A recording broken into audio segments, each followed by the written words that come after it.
সারা দেশের মতো রংপুরেও বেড়েছে হাম আক্রান্ত শিশুর সংখ্যা। রংপুর মেডিকেল কলেজ হাসপাতালে গিয়ে দেখা যায় হাসপাতালের শিশু ওয়ার্ডের আইসোলেশন কর্নারে ভর্তি আছে হাম আক্রান্ত শিশুরা।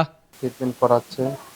হ্যাঁ, আমি আমি আমি আসছি পার্বতীপুর দিনাজপুর থেকে।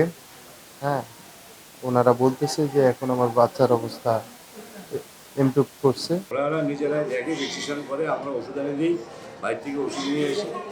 হ্যাঁ, ওই নার্সদেরকে ডাকে নিয়ে আসি, ডাকে নিয়ে আসার পরে তারা আবার আসি, আমরা ট্রিটমেন্ট দেয়। রংপুর মেডিকেল কলেজ হাসপাতালের শিশু বিভাগের সহকারী অধ্যাপক ডাক্তার আ.ন.ম তানভীর চৌধুরী জানান, এই মুহূর্তে আইসোলেশন কর্নারে হাম আক্রান্ত 4 শিশু ভর্তি রয়েছে। এই শিশুদেরকে জ্বর আক্রান্ত অবস্থায় হাসপাতালে ভর্তি করানো হয়েছিল।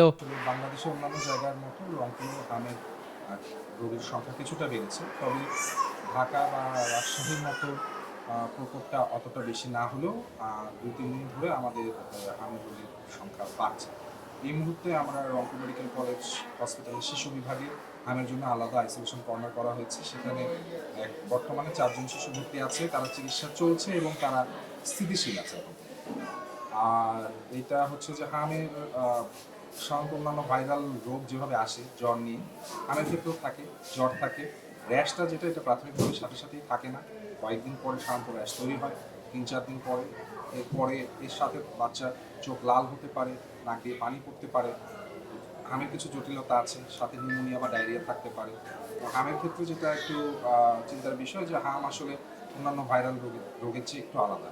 হাম শরীরের রোগ প্রতিরোধ ক্ষমতাকে কমায় দেয়, যার ফলে দেখা যায় যে হাম পরবর্তী সময়ও 3 মাস পর্যন্ত রোগীর রোগ প্রতিরোধ ক্ষমতাটা কম থাকে, যার ফলে ডায়রিয়া এবং নিউমোনিয়া ভয়াবহ হাম। তাই হাম ঠিক হলেও পরবর্তী সময়ে যদি এরকম কোনো জটিলতা দেখা দেয় তাহলে চিকিৎসকের পরামর্শ নিতে হবে। আর হাম কি না এটা আসলে রোগীর পরিবারের পক্ষে বোঝাটা কঠিন। চাই যে কোনো রোগী যদি জ্বর এবং র্যাশ নিয়ে আসে তাহলে চিকিৎসকের পরামর্শ নিতে হবে, এবং হাম হলেই যে আসলে হাসপাতালে ভর্তি করে চিকিৎসা করতে হবে এরকম না। চিকিৎসক যদি মনে করেন এটা হাম এবং হামের জটিলতা আছে, সেক্ষেত্রে উনি যদি মনে করেন তাহলে হাসপাতালে ভর্তির প্রয়োজনীয়তা থাকলে উনি হাসপাতালে ভর্তি দিতে পারেন, সেই অনুযায়ী হাসপাতালে চিকিৎসা চলবে। আর যদি মনে হয় যে না, এই রোগীর বাসায় চিকিৎসা সম্ভব, তাহলে বাসায় চিকিৎসা নেওয়া হবে। চলতি বছর হামে আক্রান্ত হয়ে এখন পর্যন্ত সারা দেশে 41 শিশুর মৃত্যু হয়েছে, যার মধ্যে মার্চ মাসেই মৃত্যু হয়েছে 32 শিশুর। হাম হলে শিশুদের রোগ প্রতিরোধ ক্ষমতা কমে যায়, যার ফলে আক্রান্ত শিশু দ্রুতই ঢলে পড়ে মৃত্যুর কোলে।